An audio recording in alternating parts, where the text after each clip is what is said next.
ایرانی صدر Ebrahim Raisi جاں بحق ہو گئے۔ ایرانی میڈیا نے ہیلی کاپٹر حادثے میں صدر ابراہیم رئیسی جاں بحق ہونے کی تصدیق کر دی۔ ایرانی میڈیا کے مطابق ہیلی کاپٹر حادثے میں ایران کے صدر ابراہیم رئیسی اور وزیر خارجہ بھی جاں بحق ہو گئے ہیں۔ ایرانی خبر رساں ادارے تہران ٹائمز کا بتانا ہے کہ ہیلی کاپٹر حادثہ وزیر خارجہ بھی جاں بحق ہو گئے ہیں۔ ایرانی خبر رساں ادارے تہران ٹائمز کا بتانا ہے کہ ہیلی کاپٹر حادثہ تبریز سے 100 کلومیٹر دور پیش آیا، جس میں گورنر تبریز بھی جاں بحق ہو گئے ہیں۔ حادثے کے بعد صدر ابراہیم رئیسی کے بچنے اور زندہ ہونے کی توقعات کم ہیں۔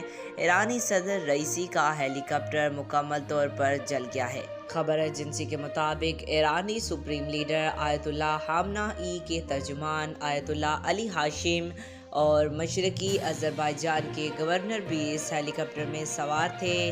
جلنے کے باعث لاشیں ناقابل شناخت۔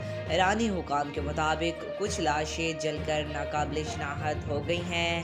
ایرانی میڈیا کے مطابق صدر ابراہیم رئیسی کے ہیلی کاپٹر کریش ہونے کے مقام پر ہیلی کاپٹر کا ملبہ مل گیا ہے اور ریسکیو ٹیمیں جائے حادثہ تک پہنچ گئی ہیں۔